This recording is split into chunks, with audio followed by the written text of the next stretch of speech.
Это бетонное перекрытие. Потолок. Армированный бетон. Буду его ремонтировать. То есть буду делать из него что-то красивое. Это квартира, серый ключ, котел. В общем, я вам расскажу, как можно сделать потолок красивым, без лишних затрат и усилий.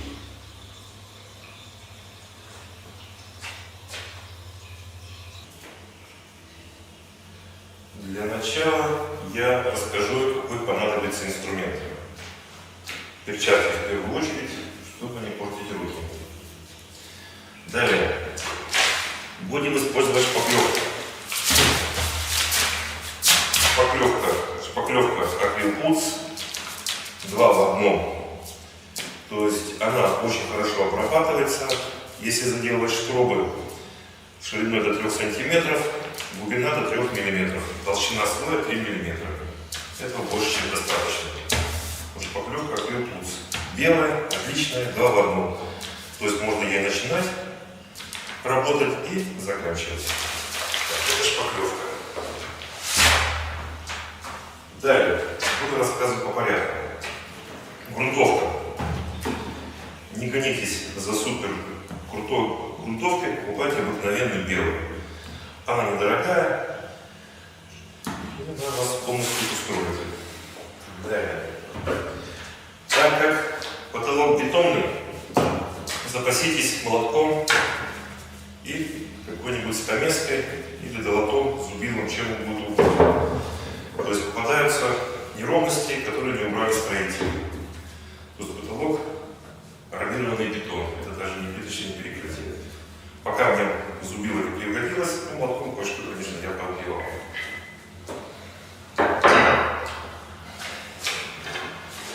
Миксер. Миксер. Средство для размешивания смеси. Обыкновенная дрель. Она у меня на 800 Вт. Этого вполне достаточно. И вот такая вот насадка. Для шпаклевки. Другой вам не надо. Кисточка. Кисточка — это когда вы будете грунтовать потолок. В труднодоступных местах. В углах, во всевозможных впадинах, щелях и в других труднодоступных местах. Терка. Она предназначена для ошкуривания потолка. То есть, когда вы нанесли слой шпаклевки первый, нужно его зачистить. И когда вы крайний слой финиш нанесли, тоже надо будет его чуть зачистить. Терки бывают разной грубости, так скажем. Бывают мягкие, средние и грубые.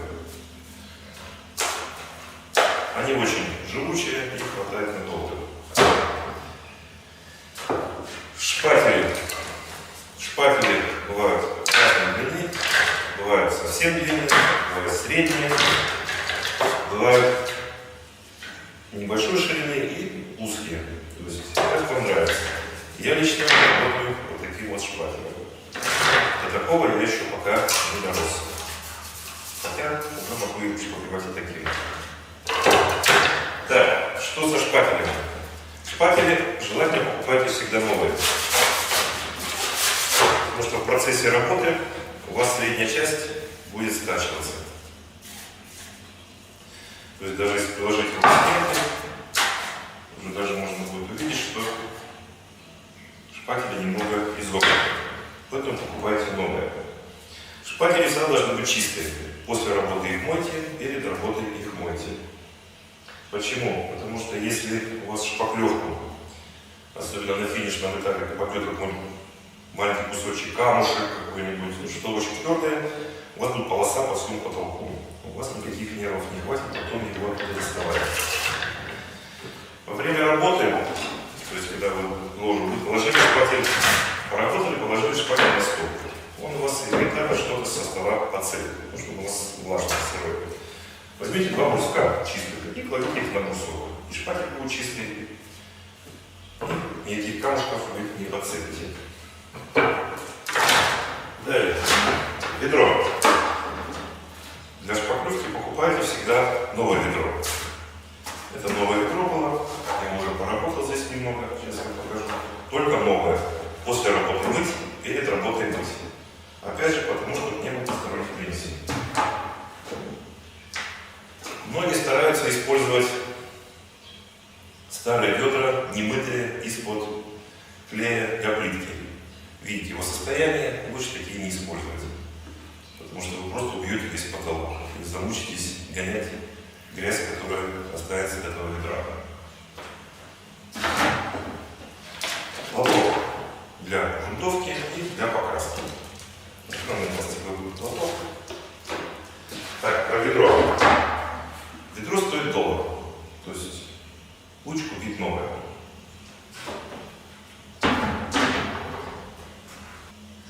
Для грунтовки и покраски потолка купите себе штангу, приобретите. Без нее будет очень тяжело. Или купите обыкновенную насадку с ручкой, вот как верхняя часть я вам показываю, и к ней какую-нибудь деревянную рейку приделайте.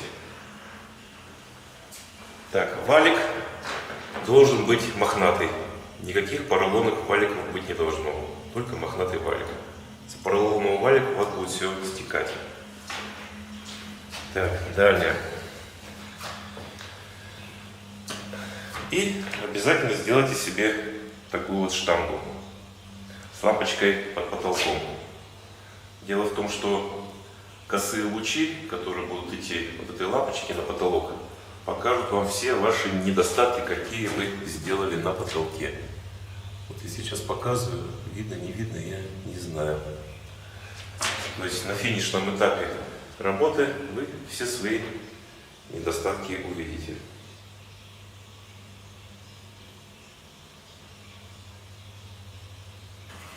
Итак, с чего начинается работа? То есть первым делом вы берете шпатель и весь потолок просто зачищаете. Просто берете какой-нибудь старый шпатель и все неровности, камни, все, что у вас есть, все просто убираете. После этого укладывается первый слой. То есть обращайте внимание на, берете шпатель, прикладываете и обращаете внимание на всевозможные выступы. Вот я здесь первым слоем уже прошел. Сейчас покажу. Вот эту щель, видите, такой уступ получился. Я его уже немного стал замазывать. Сразу большим слоем не заделывайте, потому что по собственным весам влажный раствор он просто может у вас спухнуть и отвалиться. Вот видите, здесь пузырики. Это просто провисает под собственным весом. Вот таким вот образом. То есть первый слой вы зачищаете, грунтуете мохнатым валиком. И после этого берете шпатель и шпаклюете первым слоем. Вот так вот. Видите, у меня получился какой провал здесь. Если есть какие-то недочеты, как что вот выступы, вот видите, здесь вот не убрал, упустил. Эти все возможные. Строитель остался. Это все вы срубайте обязательно, чтобы у вас ничего не выступало. Когда замешиваете раствор, вот, кстати, Атрибутс, видите, белый порошок, белая сухая смесь, очень удобная. Для того, чтобы сделать раствор из гипсовой смеси, сразу хочу вам сказать, что раствор предназначен для работы на полчаса. После этого он теряет свои качества. 30, максимум 40 минут, поэтому замешивайте сразу немного. Делайте небольшими порциями. Это позволит вам не торопиться и делать более качественную работу. Для этого понадобится маленький шпатель. Шпатель маленьким очень удобно набирать раствор и потом наносить его на шпатель. Такая вот смесь получится. Сейчас я покажу, что у меня получится на выходе. Вот получился идеальный раствор. Видите, он мягкий, эластичный. Очень будет хорошо заполнять все пустоты и хорошо крепиться к потолку. Просто идеальный раствор. Видите, немного стекает. Это сам то, что надо. Ну, все, приступаю к работе. Сейчас я вам покажу основной прием, который используется при шпаклевании. Итак, показываю.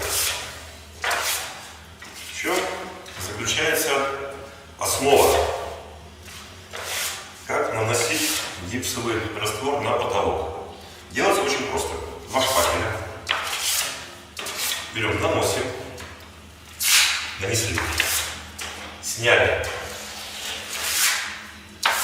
Видите, пошли полосы, что я вам говорил. Всевозможные кусочки я схватил со стены.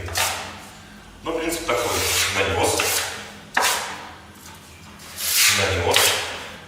Излишки снял. Излишки снял. Видите, остались полосы. Нужно сделать. Вот и все. И вот таким вот образом, видите, пустота. Здесь пошел углом. Вот здесь есть щель, образовалась. И вот таким вот образом шпаклюем потолок первым слоем. Дело в том, что первый слой, он у нас, так сказать, начальный.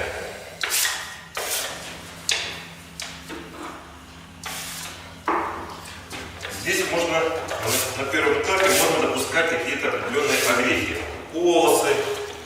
Но самое главное, чтобы не было мелких камушков. Вот эти полосы остаются, потому что они могут перейти потом в финишный слой. Старайтесь от них избавляться.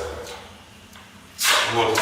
Видите, был уступ, уступа уже нет, я его выровнял. И так практически весь потолок. Ну, практически это делается несложно. Вот. Ну, практически я потолок уже первым слоем закрыл. Обращайте внимание на угол. На угловые вот эти вот вещи. Так, когда вы прошли край,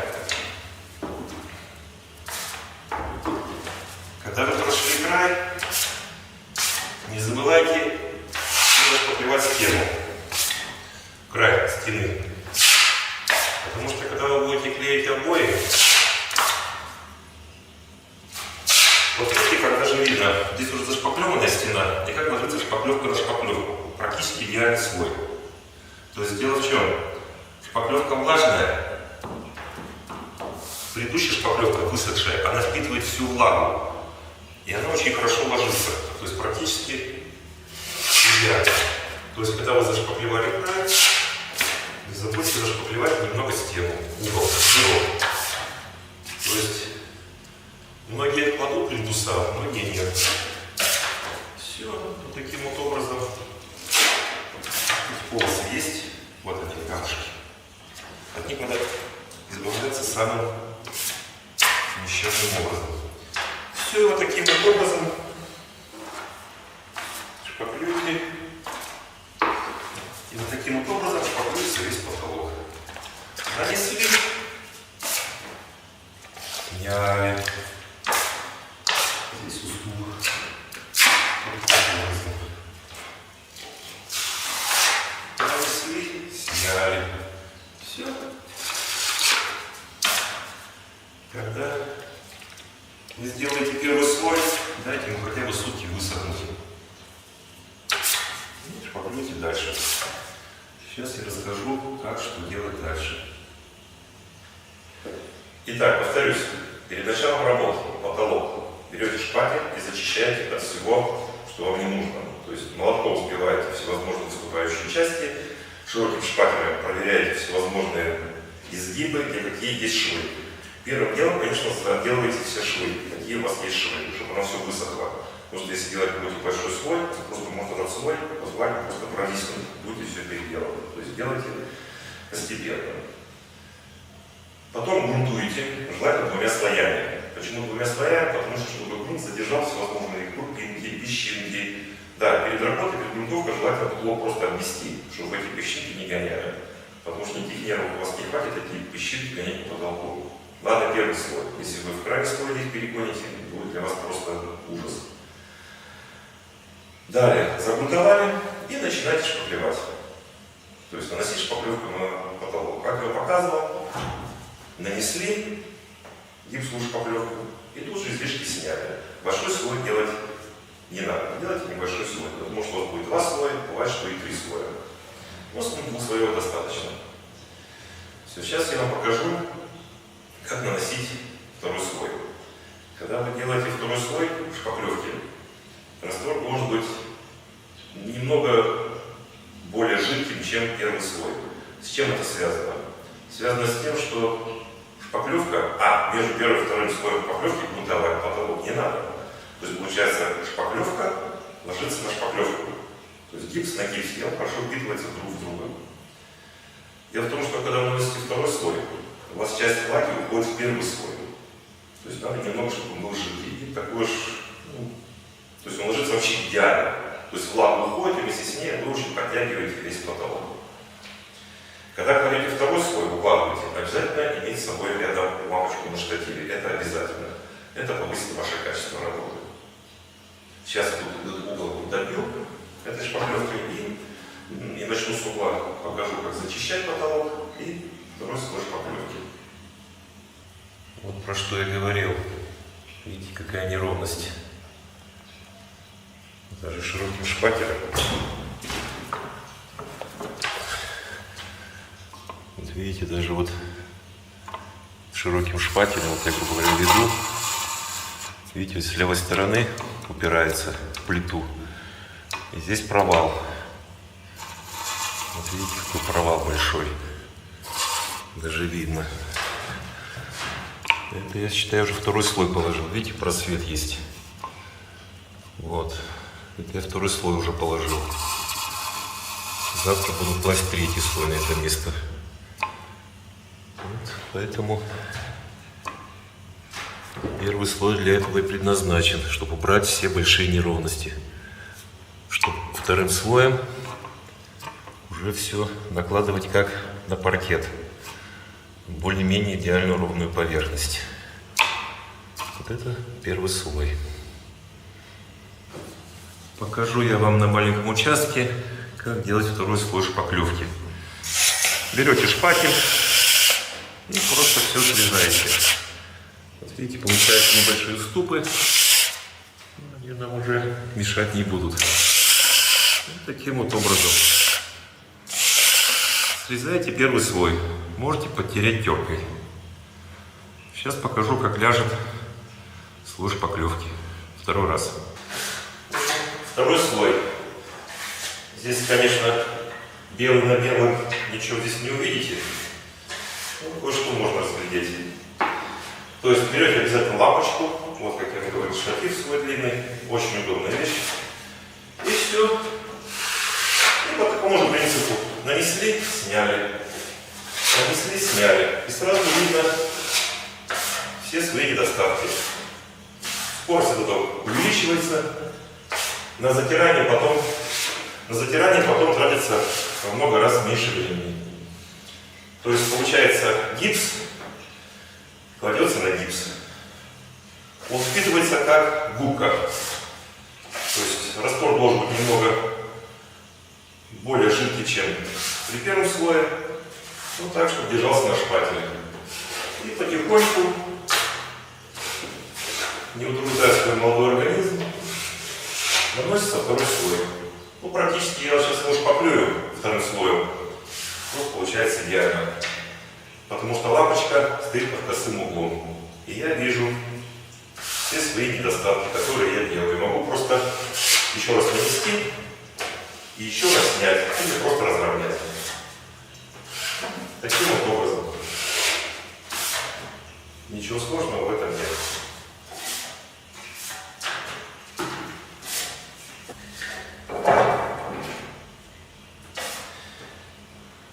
Вот практически и вся работа по ремонту бетонного потолка с помощью гипсовой шпаклевки. Почему я это рассказываю? потому что это дешевле в 5 раз, если делать самому, по сравнению с натяжными потолками.